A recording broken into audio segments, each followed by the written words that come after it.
Hey folks, this is Kalani. Welcome back to the Castle Nathria raid guide for normal and heroic. In this video, we'll be taking down Artificer Xy'mox. This fight consists of 3 phases, but there are a few abilities the Artificer will use throughout the entire fight.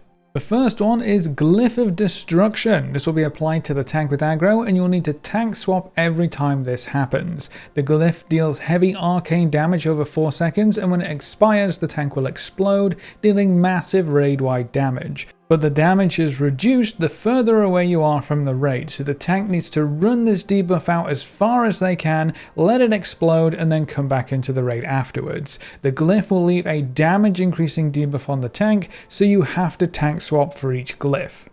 The raid will have to watch out for Rift Blast. Big white lines appear on the floor. This marks where the blast will occur. Just dodge out of those lines and you should be fine. The boss will also use Hyper Light Spark. This deals damage to the entire raid and you can't avoid it, so just heal it up.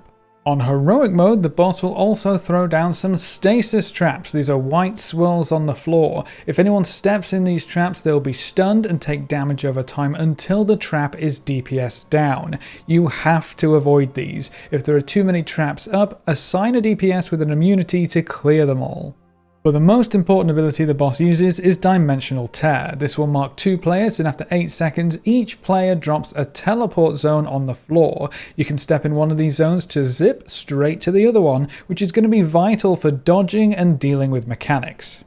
Phase 1 lasts from 100% health down to 70% health, and a big green crystal will appear in the middle of the room, which deals constant damage to the entire raid. During this phase, fleeting spirits will spawn periodically. These fixate on random players and chase them down. If you're being chased, you'll have big green eyes over your head, so it's pretty easy to see. If they catch their prey, they will mind control them, and you have to DPS them down to break the mind control. These spirits move fast, so the only way to kite them is to use the teleport from the Dimensional Tear ability.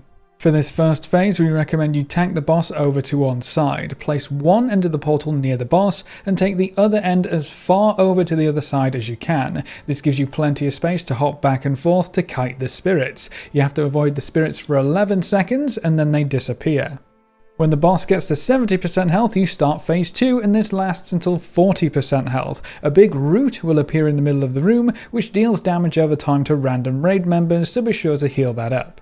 The boss also summons 4 seeds around the encounter area that explode after 20 seconds. The radius of this explosion is huge, and it's a guaranteed one-shot.